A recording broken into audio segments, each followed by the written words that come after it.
Yes, that's right. We have Leo B. the Lion, so I'm going to throw it over to him. Enjoy your damn selves, or don't. That's fine. Boom, boom. It's the Leo B. the Lion show. Boom, boom. Gonna tell you what you need to know. Boom, boom. Now here comes your boy Leo. Hey, good afternoon, everybody. It's Monday, August 29th on the Leo B. the Lion show. Coming at you live from Respectable St. #Radio Respects at Subculture Radio on Instagram. You can follow me on Instagram at Leo B the Lion 87, on Twitter at Leo B the Lion Show, and look for me on Facebook. Now, I got a lot of stuff to bring to you today, and I would be remiss if I first didn't mention my producer, engineer, band leader extraordinaire, H7. Hi, how you doing, everybody? I hope you're having a good time. He keeps me on my toes, make sure we're testing everything, make sure the levels are right, and making sure the show can be heard right there for you guys walking by. So let's get into it a little bit. Today, we're going to be talking about 5-6 different things. You know, I might bring something out of left field here and there. It is a sports finance show. We're going to be talking about, one, my recent Twitter suspension, which I thought was kind of weird. Like, why would I get suspended from Twitter about what I said? What did you do?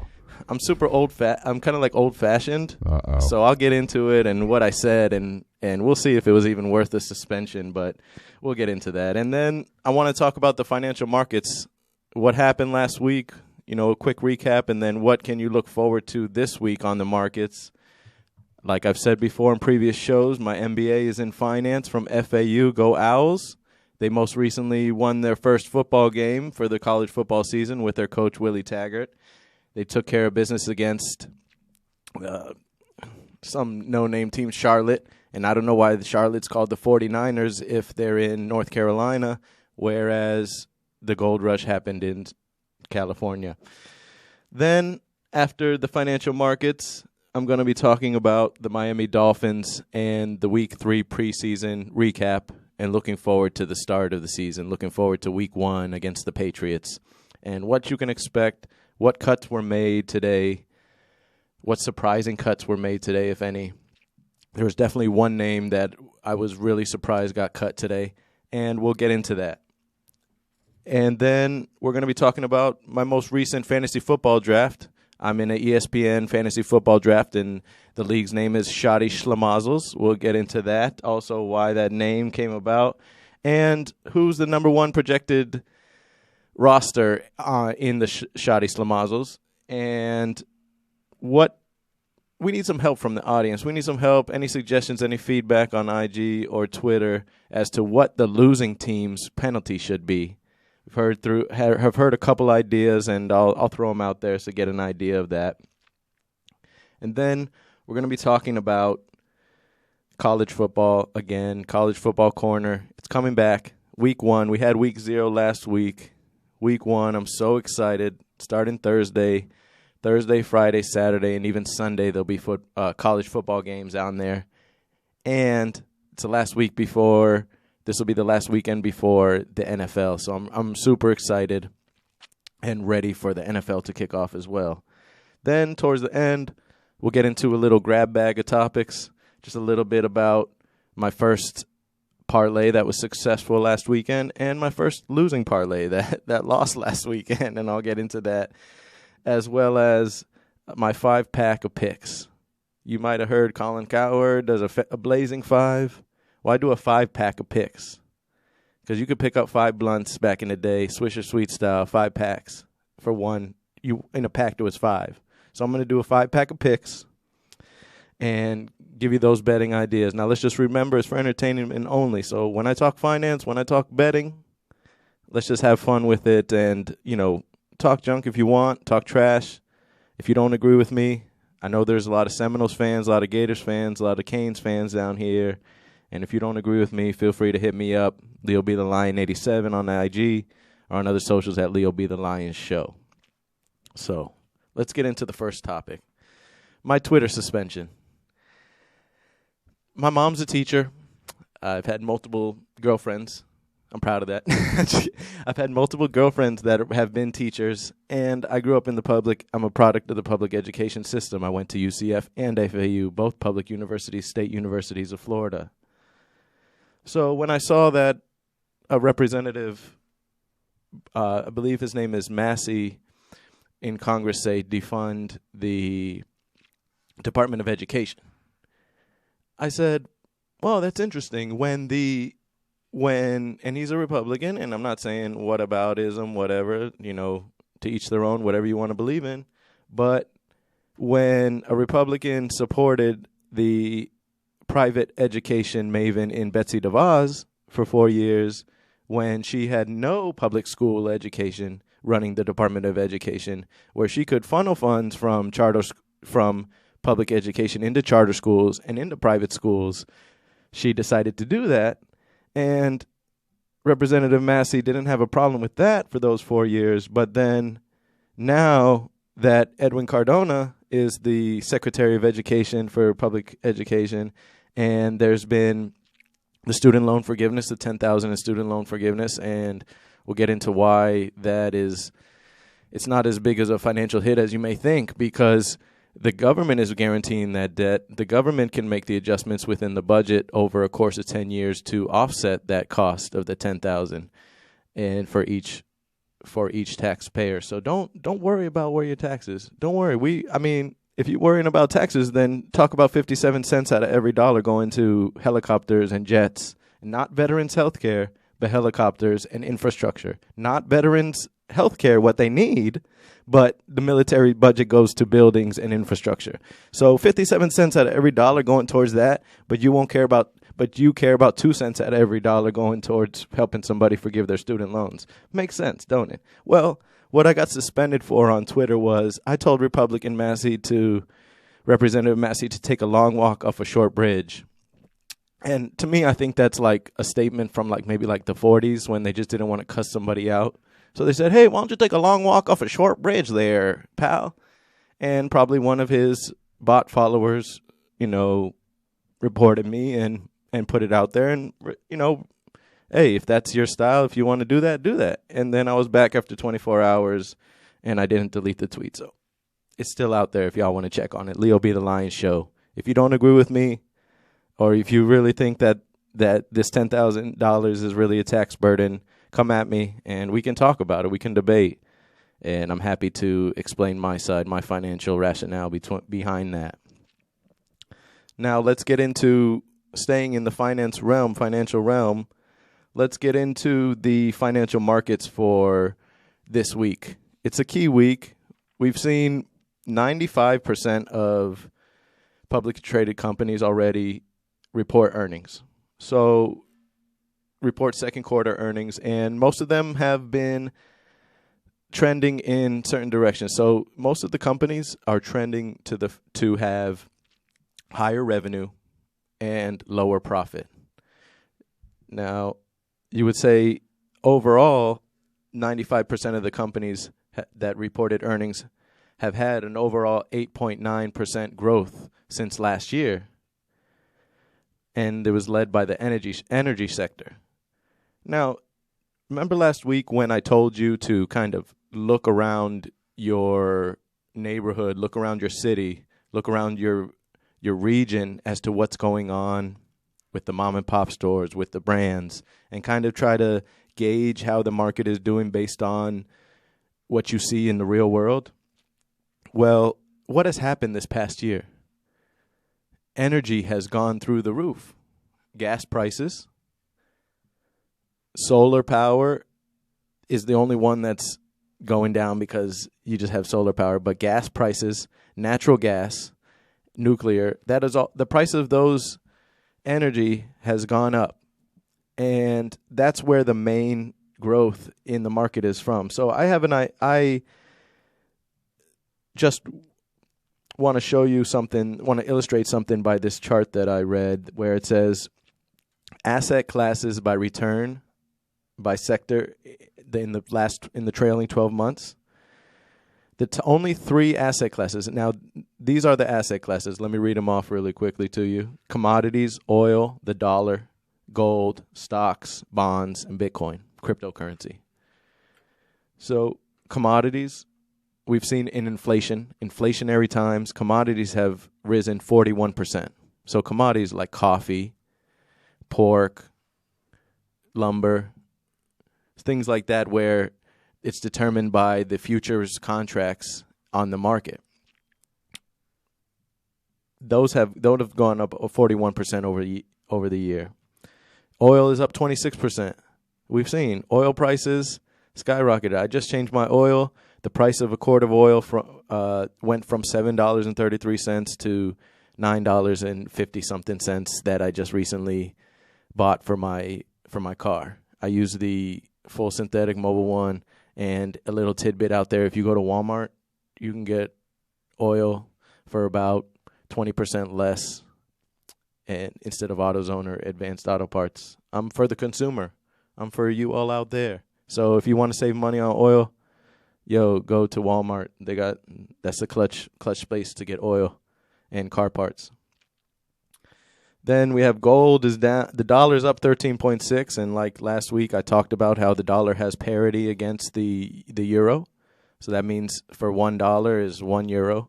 And we've seen that this has never happened before. So the dollar is really strong. The dollar has gone up by 13.6% over other currencies. Gold is down 4.4. Stocks are down 14.6. And Bitcoin is down 53.7.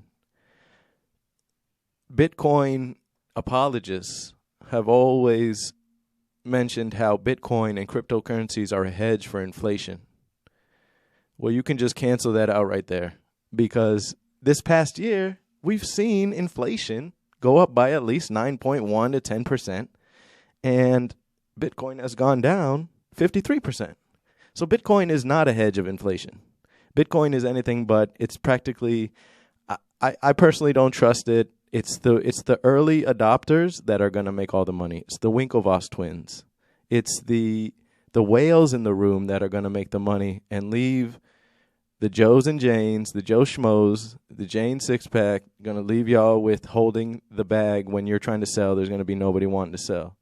So just beware. Buyer beware for crypto. Yeah, they're trying to regulate it. Yeah, they're trying to get their mind around it and have digital currencies, but you won't, if it doesn't do what it's meant to do and be a hedge for inflation.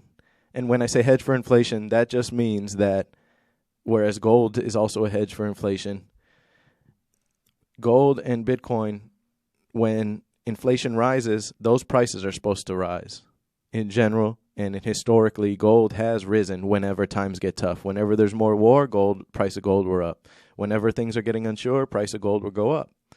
But we just saw last year, and throughout this whole last year, that Bitcoin is not doing that. They're not following the inverse relationship for inflationary pressures.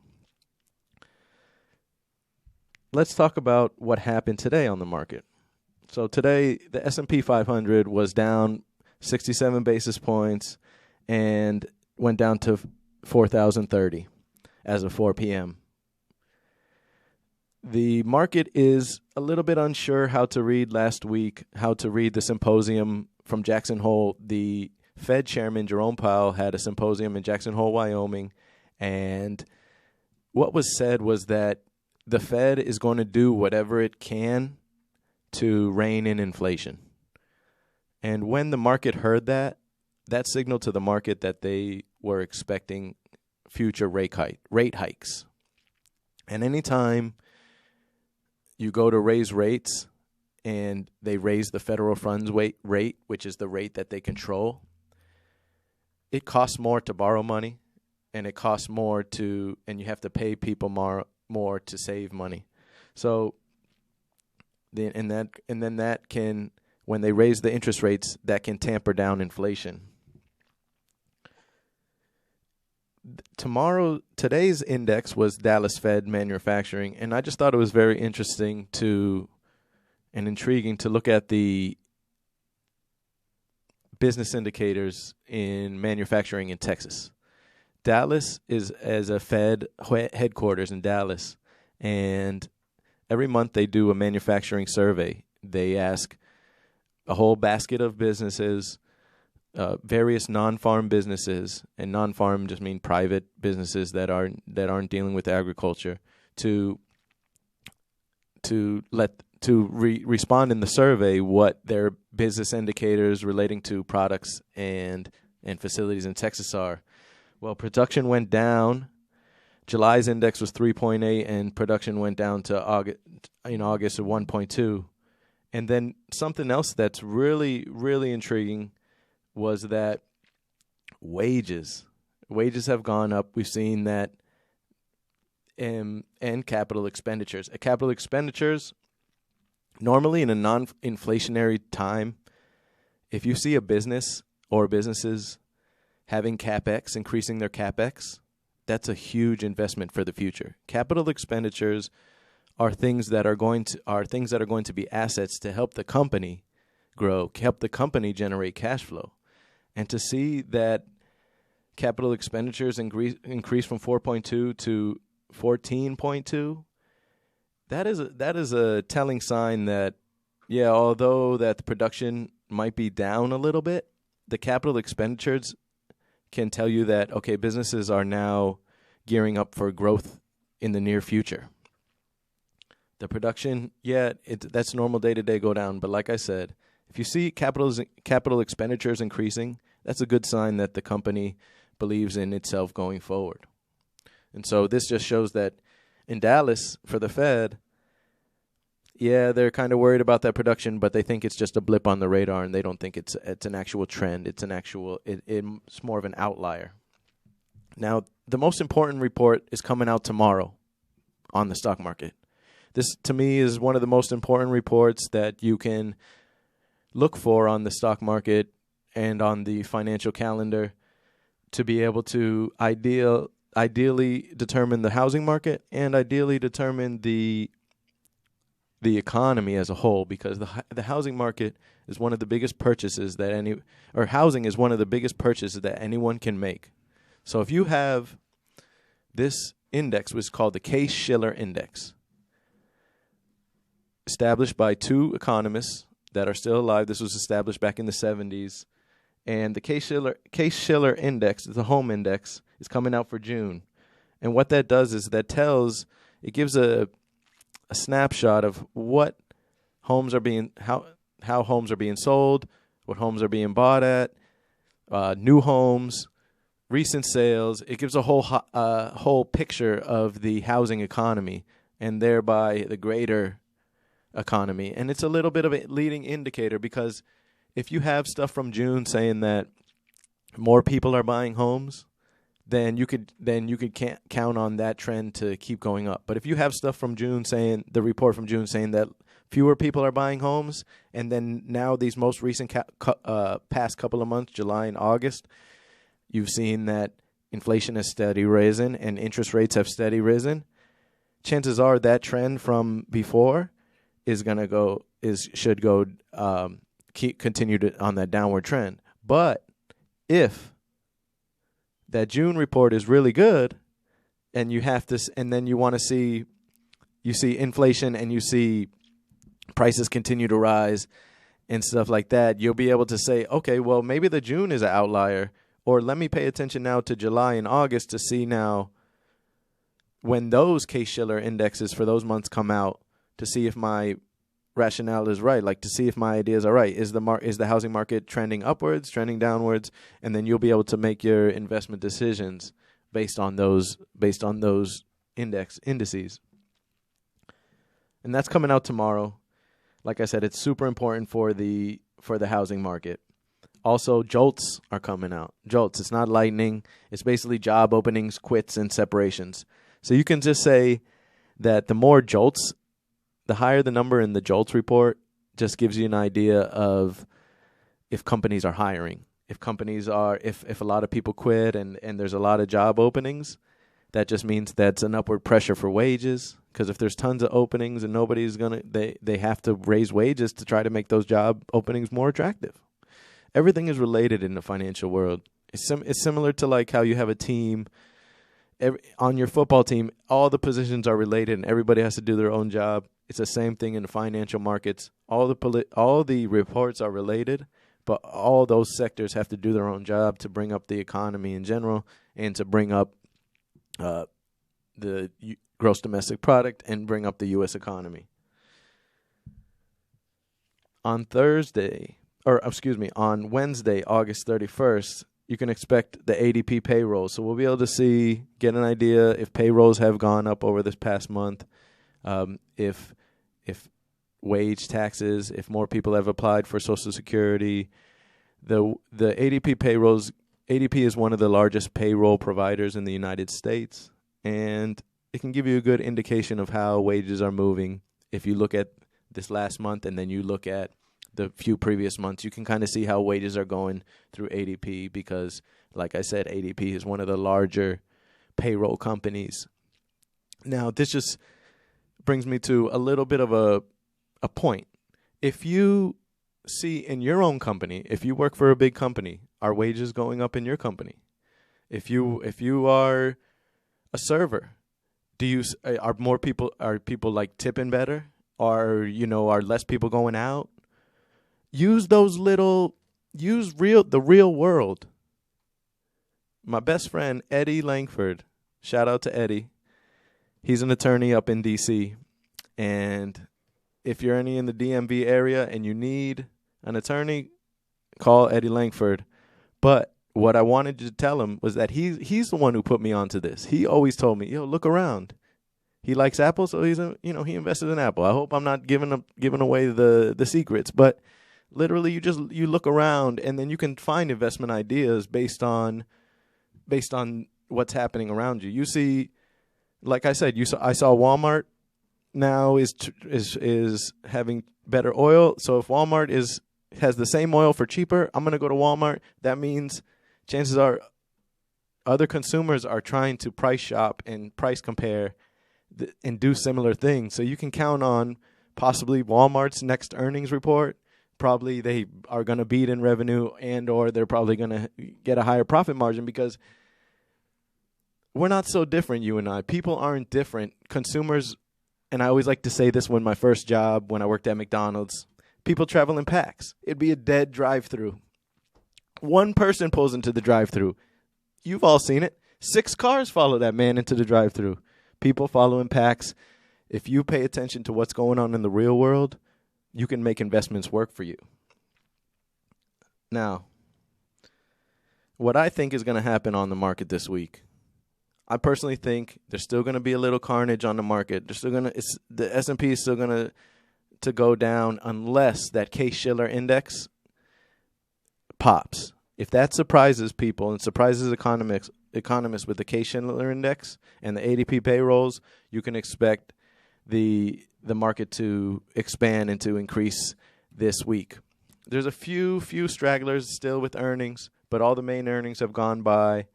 And like I said, overall 8.9% growth for year over year for companies reporting earnings on the stock market, on the stock exchange. But most of that growth has come from energy. The energy sector is the leading sector.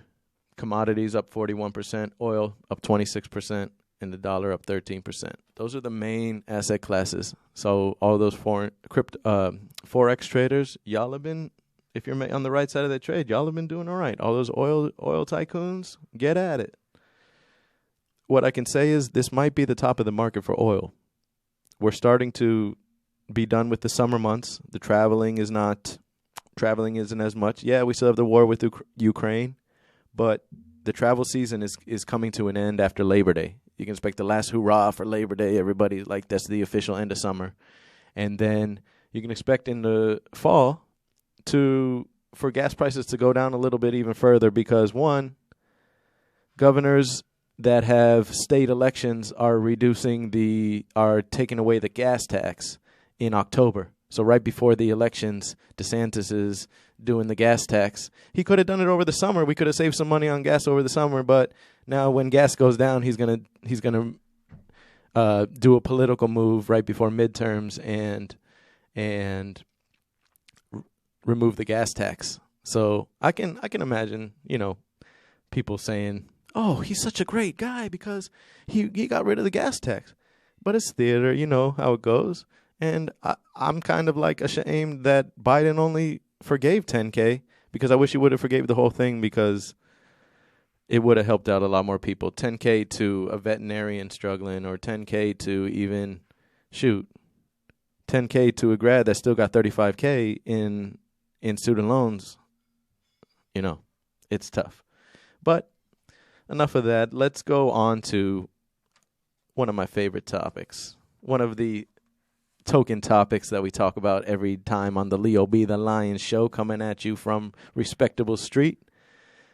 We're going to talk about the Miami Dolphins and their spectacular, stupendous, tremendous Week 3 preseason win, 48-10 over the Philadelphia Eagles. I'm so tired of people saying that Tua has a noodle arm, has a rag arm, can't throw the ball 40 yards in the air. Well, you saw it. Tua and Tyreek talked before the game, and they talked with Coach McDaniel. They said, all right, if we get the look we want, first play, we're taking a shot. Well, lo and behold, they got the look they want. First play, Tua comes out, throws a 51-yard bomb to Tyreek Hill. Tyreek Hill was double covered. Tua threw him open, and Tyreek Hill came under the ball and caught it. So you would say, okay, that puts the Tua rumors to rest. He threw the ball 47 yards in the air. That puts the Tua rumors to rest. But yet you had Mike Tannenbaum coming on Get Up and coming on the ESPN today talking about, oh, well, Patrick Mahomes would have threw it to him in stride. But yet we're not talking about that. Like, Patrick Mahomes has underthrown Tyreek Hill plenty of times. I can think of the Super Bowl and the playoffs where Patrick Mahomes will just throw it up there and Tyreek has to come back to the ball and catch it because it's underthrown. Tua went 6 for 7 for 121 yards and a touchdown and had a perfect quarterback rating, 158.3. We talked about that rating a couple weeks ago on the show because fellow Dolphins quarterback Skylar Thompson did it against the Raiders. So Tua balled out. He's going to be our starter. He's our starter until times get better. Like, he's our starter from here until perpetuity, until his job. It's his job to lose, in my opinion. People are talking about, oh, the Dolphins might go 0-4 because they have to play in the first 4 games because they have to play like teams like they have to pay the Patriots and the Bills, and it's like, no. I can see the Dolphins at least going 2-2 or better in the first 4 games. They have to play the Ravens. But I used to be afraid of the Ravens, but we beat them last year on Thursday night. I was heading into D.C., so I couldn't make a bet on the game, but we beat the Ravens last year 22-10, if my memory serves me correctly. So the Dolphins are in good shape. And then after those first 4 games, the next 9 games are against quarterbacks that I can safely say are worse than Tua. Like, they're against like Drew Lock. They're against teams like let me just think of somebody. Marcus Mariota. I would say Tua's better than Marcus Mariota. Tua's better than Mac Jones. Tua's better than Mike Wright, Joe Flacco, or Zach Wilson. Whoever you want to throw out there as the Jets quarterback, Tua's better than those guys. Then we had Skylar Thompson show up, continue his stellar preseason, talking about 7 for 10, 103 yards, and 142.9 rating. Yo, Skylar Thompson, he better be on the team when the Dolphins make cuts. So far, he is still on the team, and Dolphins have to announce their full cut from 80-man roster to 53-man roster by tomorrow.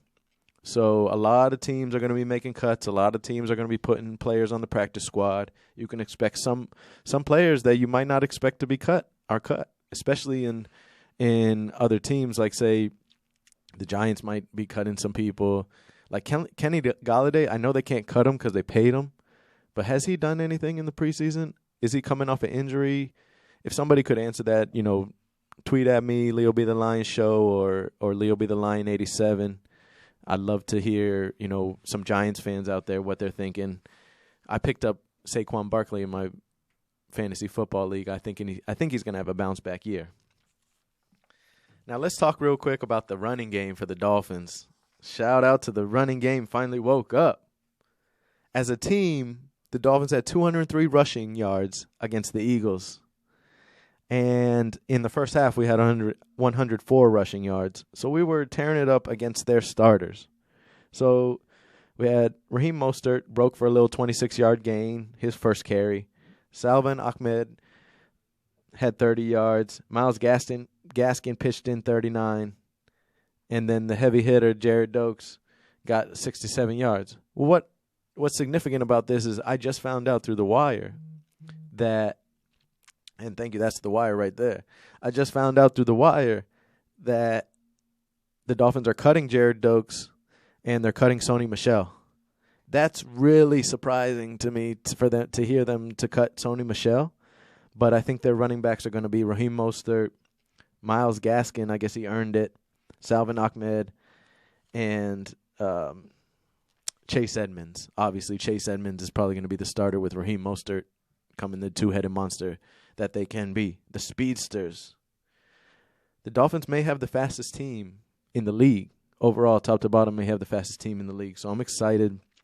The cornerback for the Eagles said he's never seen anyone run that fast when talking about Tyreek Hill. So that put a smile on my face. When the Eagles defense is talking about how nasty the Dolphins are, how fast the Dolphins are, as a Dolphin fan, that is music to my ears. I would love to hear that. And then also,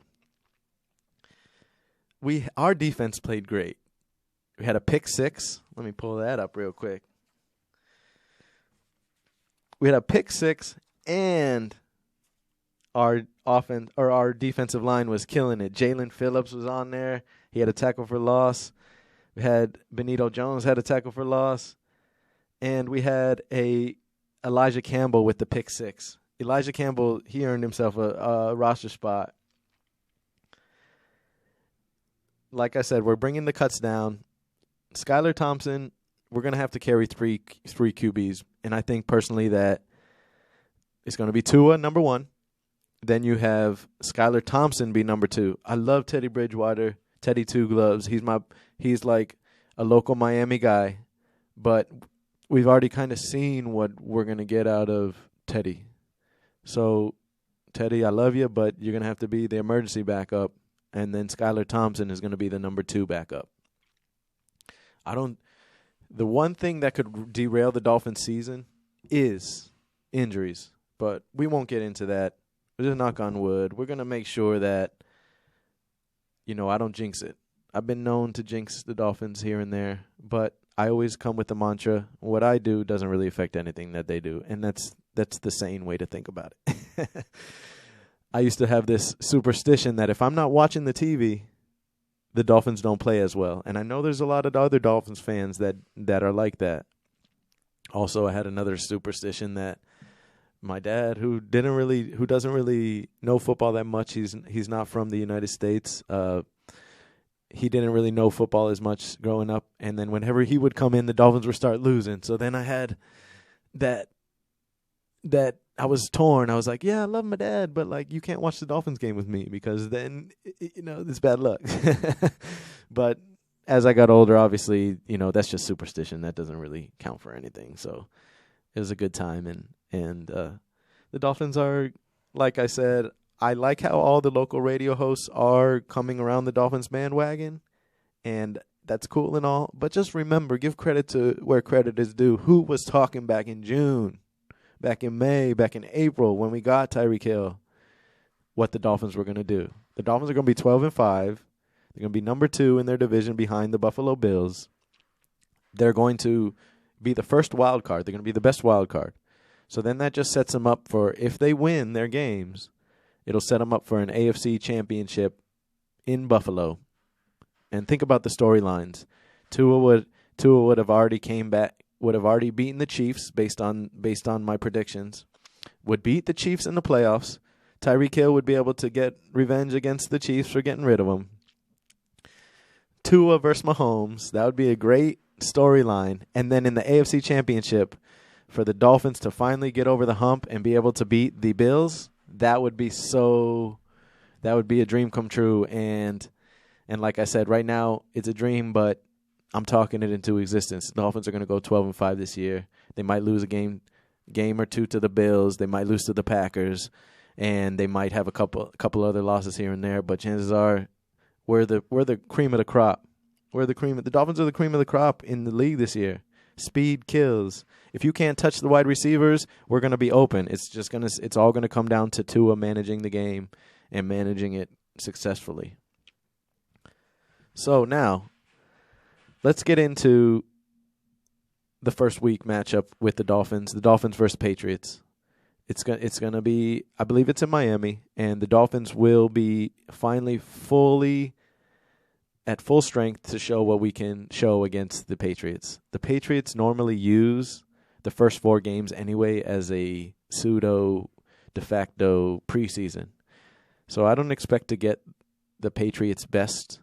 And we've seen historically that the Patriots, not that they start slow, but they're prone to getting blown out early in the season and then bounce back. You think they've fallen off like a Big Mac topping, and then they bounce back and they are able to make the playoffs somehow. Like I always think about, I think it was 2004, 2005, the Patriots played against the Bills. And the Bills had just gotten Ty Law, I think, from the Patriots. And the Bills blew out the Patriots 31-0. And everybody's like, oh, the Patriots are falling off. Nobody, what's going to happen to the Patriots? I believe the Patriots reeled off like 7 or 8 wins after that. And then the next time they played the Bills, they destroyed the Bills. So you got to strike the Patriots while they're weak, while they're just prepping, while they're still shaking the cobwebs off. And this is a perfect time to get a win, start the season off right for the Dolphins, and get a win to beat the Patriots. The Patriots, Mac Jones has had a terrible preseason. He threw, if you saw that throw, and you would think that Tua made that throw the way that Tua gets all the criticism versus the throw, that interception that Mac Jones threw. Mac Jones, that was an ugly interception. There was 6 Raiders around the guy, and he threw it like 10 yards short, and it was intercepted. So I'm going to take the Dolphins. The Dolphins' line in that game right now is 2.5 points for the Patriots. They're favored by 2.5 points. I'm going to take the Dolphins to win by an even 7, and I'm going to say the Dolphins are going to win 27-20. I want to say 27-10. That was my first hunch, 27-10.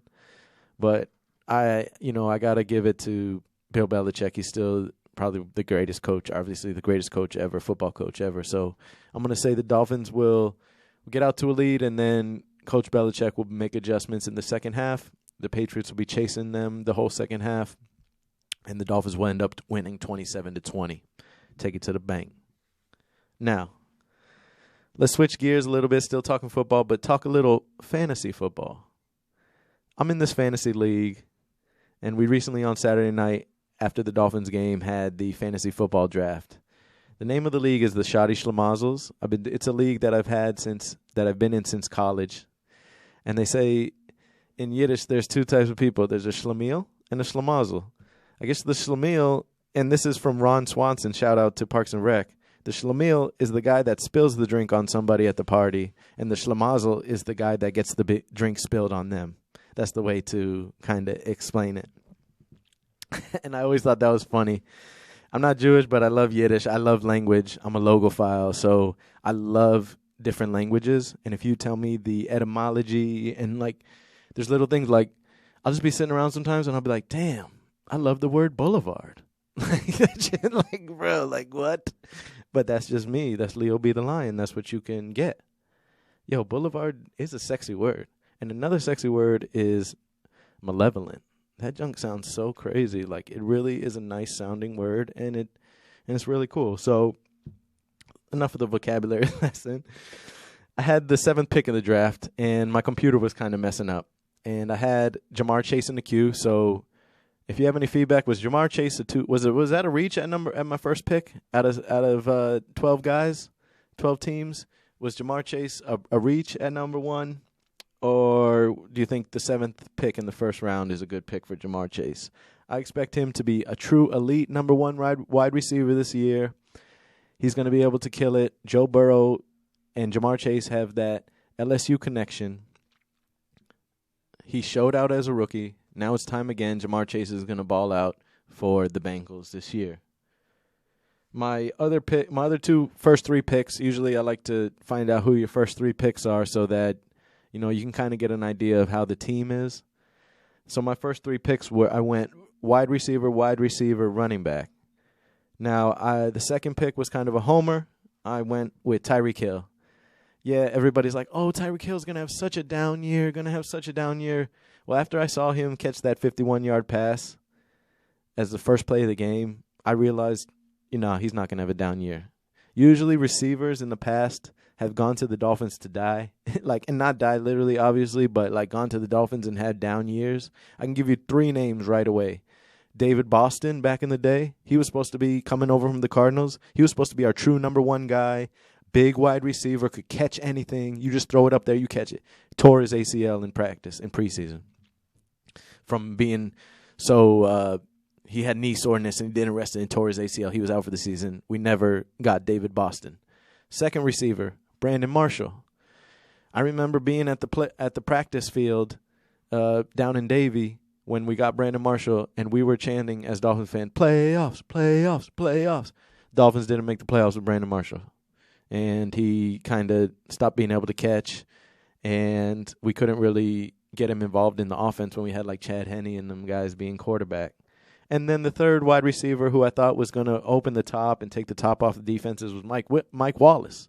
Mike Wallace was 99 speed, had the longest yards per reception rate in the league. I'm sitting here thinking, I'm going on the radio, calling into the radio. I'm known on the local radio stations as Leo from Riviera Beach. If you've heard me on the radio before, but this is the Leo B. the Lion show. Don't get it twisted.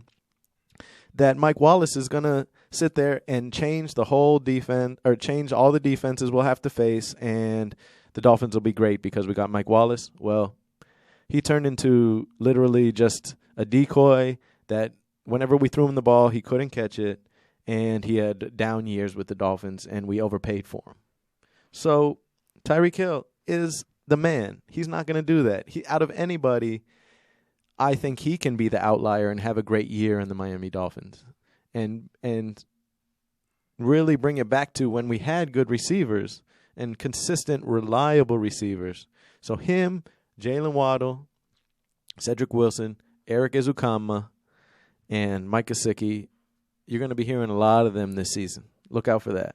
And then for my third pick, I went with Saquon Barkley. Saquon Barkley, he had a down year. He's coming off injuries and stuff. But if he stays healthy, he's the most dynamic running back in the league. Now the number one projected team was That Was Easy. My college buddy, Anthony D'Amico, shout out. He drafted Derrick Henry, Josh Allen, DK Metcalf. No, those weren't his first three picks, but Derrick Henry definitely probably was. But they projected him. ESPN projected him to have the first, be in first place in the league. And I like the picks. I like Derrick Henry, Josh Allen, DK Metcalf. I really think DK Metcalf is going to have a good year. And he also got J.K. Dobbins. If Dobbins can stay healthy, Dobbins will be a good pickup as a running back. He plays for the Ravens, I believe. And good luck to everybody in the league and the Shoddy Shlimazels. And in fantasy football in general, you don't want to be last. We're trying to come up with a thing. What would happen if we're last? And someone suggested, D'Amico suggested, why don't we have it where you might have heard where someone spends 24 hours in a Waffle House, and for every waffle you eat, you get to shave an hour off that. And I heard that the most somebody's eaten is 6 or 7, and these are big waffle. If you haven't been to Waffle House, it's a full size plate, a big waffle, and they'll fill you up, tons of carbs. I could probably get 4 waffles down, but I've never been last, so I never had to worry about that. But I think we should either have somebody wear their rival's jersey or rival's shirt and take a picture with it and say, like if I came in last, God forbid, I would put on a Jets T-shirt and have to root for the Jets for a day or something like that, or shave somebody's head or something like that. We could come up with something fun. and figure out what the prize for the loser is, Mr. Irrelevant, is going to be. So now that we've talked about college football, Miami Dolphins, and fantasy football, and then your finance outlook, remember, listeners, watchers, if you're watching me on YouTube, you can always come back to this on YouTube. On my YouTube channel is Leo B. the Lion. I post these videos after I do some post-production. I post these videos, and you'll be able to see on my channel, Leo B. the Lion, if you want to reference anything I talked about. I put the timestamps on there so that if you just want to hear me talk about finance, the timestamp will be right there. You can just watch that little clip. If you want to hear me talk about the Dolphins, timestamp will be there, and so on and so on. So that, I understand it's an hour show. I don't expect you to listen to for 60 minutes, even though, like, I would just have it on in the background. But if you want to just have it there, jump around and see what I'm talking about. You can do the timestamps, and it'll really help. It'll really make the video experience a little bit better for you, for the listener, for the user. So now let's jump back into college football just for the last 10, 15 minutes or so. And I'm going to talk about wagers. Last year, this is kind of like my betting philosophy. Let me start over. Sports betting in general is fun. That's simple as you can get. It's fun. It's nice to see, oh man, have a little action on the game here and there. And over this past weekend, I put some money on a quick 2-team parlay for FAU. They were favored by 7 and over Charlotte, and I picked UTEP versus North Texas game to go under 53.5. So what that means is, if the combined score of the game goes under 54.5, then the person who said it's going to be under would win their bet, and if it goes over 54.5, the person who says that it's over 54 and the combined score would win that bet. So I listen to several betting shows, and I listen to the sports radio a lot. You can tell this is kind of like right up my alley. Like I said, I'm a bowling alley because I have a lot of different interests. So I have a lot of alleys. Well, this sports betting is right up my alley, and I won that parlay. I bought a half point, so I got FAU minus 6.5 and UTEP under 54.5. And guess what? Both of those things happened. FAU blew out Charlotte 43-9 or something like that, and UTEP and North Texas, they only scored 41 points. So I went ahead and took that and said, let me just ride the wave and let me see if I can take these winnings. And I put it on a baseball game. Why did I do that? Why didn't I just take the winnings and withdraw that and just stop while I'm ahead? I said, the Marlins, they just beat the Dodgers 1-0 the night before. I think they'll win again. They have a good young pitcher going. I really think the Marlins will win, so I'm going to take the Marlins to beat the Dodgers and the under to be in the Philly game. It was like 9 runs. Well, the Phillies game was under. They only scored 7 runs, and then the Marlins got blown out 8-1. I was gonna pick the Dodgers. I swear I was gonna pick the Dodgers, but it didn't really pay out that much. Like, say for a $50 bet, it only paid out like $75. And so, but if I did a $50 bet with the Marlins, it would have paid out $150. So I was like, let me just, for the risk, let me just throw it out there and put some money, make a little wager on the Marlins and the Phillies to go under. And so it didn't work out. I lost. So I was up and then I was down, back to even, and that's just how life goes. Like, sometimes you win, sometimes you lose. But the most important thing is, if you win money from the house, take it, because the house always wins. So if you win money from the house, no matter how hard it is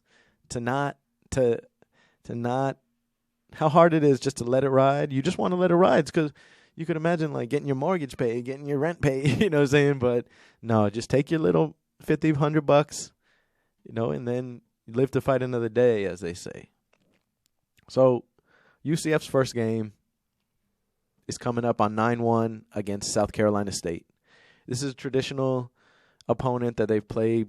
We've played them many times to start the season, and it's usually our little warm-up game. The game after this, in 2 weeks after the 9-1 game, will be against an in-state rival in FAU. And best believe FAU is going to come ready to play. Willie Taggart is going to have FAU ready to shock the world. Not necessarily shock the world, but shock the state of Florida. I think most people, if you look at the state of Florida, you say right now the Canes are on top. Then you have the University of Florida coming back. Then you have UCF, I would say third. FSU's fourth. FAU, then USF, and FIU rounding the rears. So when you think about UCF, you can expect them to win on Thursday. I'm not making that one of my five pack of picks because the line is about 40 points or something like that. That means that UCF would have to win more than 40 points, by more than 40 points for the wager to pay off. And so I don't think that's going to happen. I remember when I was still in school at UCF, we played SC State, we played South Carolina State, and we only beat them like 27-7. And I'm saying, when are we ever going to be a big program if we can't beat the Division II schools, the FCS schools, or not FCS schools, but the Division II schools, the smaller schools? If we can't beat those schools handily, we don't really deserve to be with the top dogs. And I remember being in college in 2005, 2009, just sitting there dreaming about UCF to be able to get into one of these big conferences. And now that UCF's going into the Big 12 next year with Cincinnati, Houston, and BYU, man, look out. UCF is going to be even better recruited, better conference prestige, and we'll have that playoff qualifier based on if we, that conference prestige and based on being one of the Power 5 conferences. So I'm really excited about that. And anytime you're in the state of Florida, which Scott Frost, he should have paid attention to. Scott Frost, you're dumb. You went to Nebraska. Yeah, that's your school. You really tried it, as the kids say. You really tried that. You thought you were going to bring Nebraska back to the prominence of when they were winning national championships, 3 national championships in the 90s with you as a quarterback and Tommy Frazier and them guys. So you really thought, but then you go out and lose to Northwestern 31-28 in Ireland. You had control the whole game, but yet in the third quarter when you were up by 14 points, you were up by 11 points. And Nebraska, they decide to go for an onside kick when you're up by 11 points. That's the definition, ladies and gentlemen. That's the definition of getting too cute. You cannot just play the game. You were in control. They asked him, why did he do that onside kick? He said, because I wanted to make sure we could bring the game home and finish the game strong and keep all the momentum. You had all the momentum. And what did Pat Fitzgerald, the Northwestern coach, say? What did he say when they did the onside kick? And in the press conference after the game, after Northwestern beat and upset Nebraska was a 13-point favorite that whole game. And I remember talking with my buddies like, nah, Nebraska's not going to cover that. And Northwestern ended up winning outright, 31-28. Pat Fitzgerald said, yeah, once we saw that onside kick, we got all the momentum. So from one team being the highest of highs, lowest of lows, Nebraska, Scott Frost, you're dumb, but hey, it looked how it turned out. We ended up, now we have Gus Malzahn at UCF, and we're going to be competing for national championships going forward. Holla at your boy, UCF, #charge on, #boom. Now, let's get into it. I'm making these 5-pack of picks for college football for week 1. I'm going to be keeping up with the scores. So right now, let's just say, since I told you about those 2 other bets, let's just say my record this year is 1-1. I'm not counting individual games unless I give them to you as individual games. And then going forward, if I make any parlays, I'll disclose that. And so if there's like a 3-game parlay and I don't win it, Even if I only lost one of those games out of the 3, I'll count that as a loss. So I'm 1-1, 500 right now.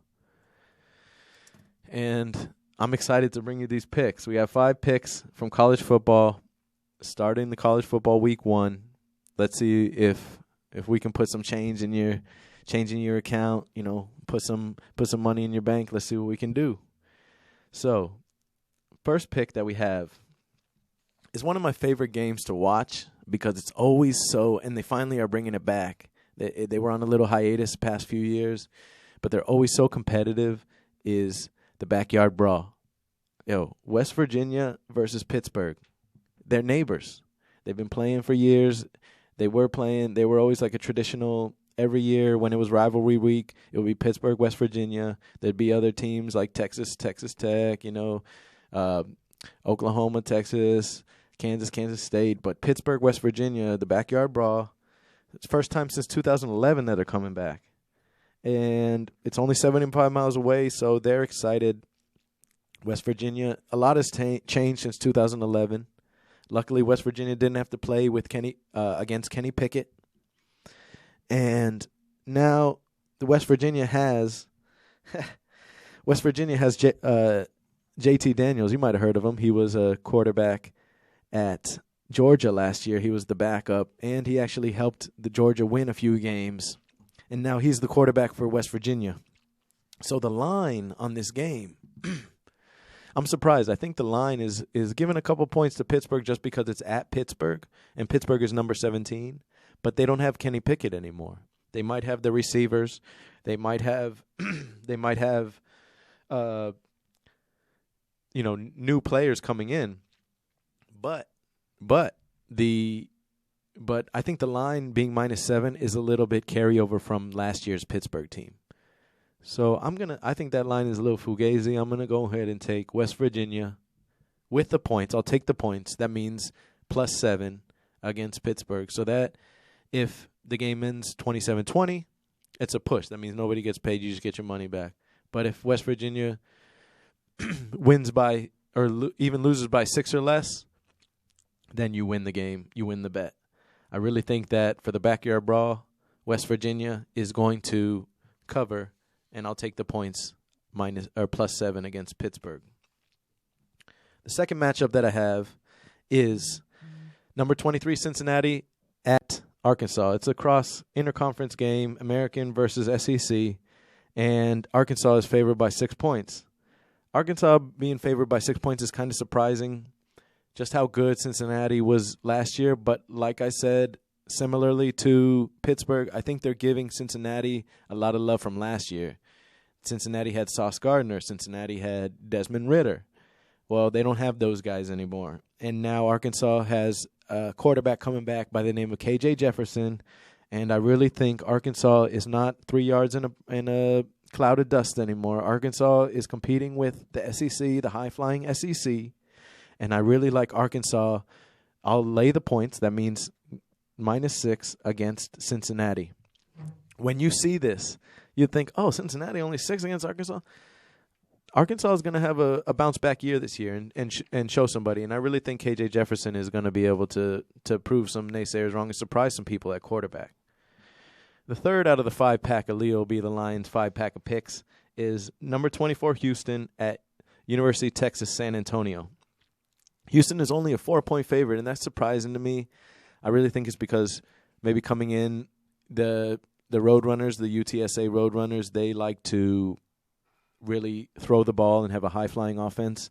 I don't know I think Houston might have trouble with that, but I still think Houston will be able to cover just because UTSA, I believe, is in Conference USA. Houston is in the American. If Houston wants to have a good showing, they come out and win this game. They come out and take care of business and set the tone for the American teams that are leaving the Big 12.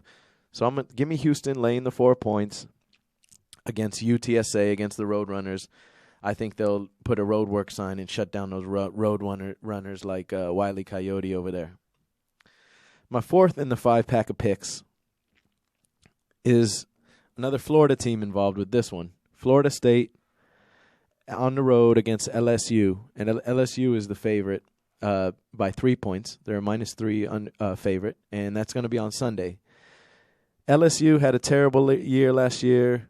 All my Florida State Seminole fans know they lost to Jacksonville University last year, a team they had no business losing to or even giving them an opportunity to lose to.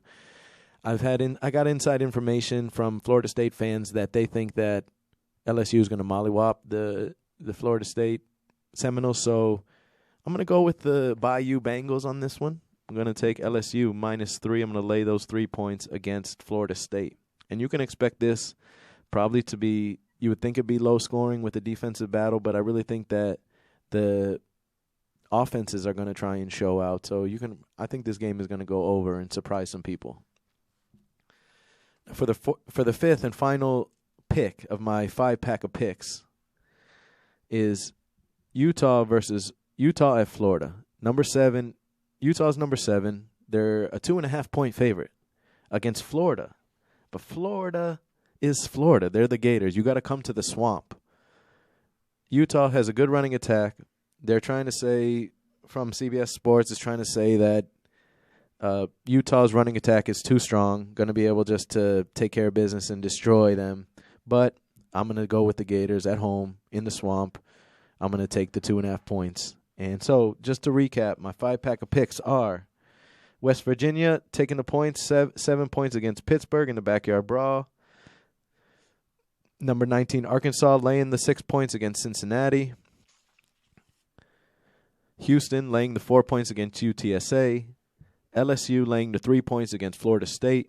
And my fifth pick in the 5-pack of picks, pick a pack of peppers, is Florida taking the 2.5 against Utah. I just want to thank everybody for listening to the show today. It's been a wonderful show. I also want to thank H7 Hunter for, as always, my producer, keeping me on time and everything like that. And we're going to go one more shout-out to Subculture Radio. Thanks for putting this all together. You can find me, Leo B. the Lion Show, Mondays, here recording live from 5 to 6. And look for me on YouTube, Leo B. the Lion. Follow me on Twitter, Leo B. the Lion Show, or on IG, Leo B. the Lion 87.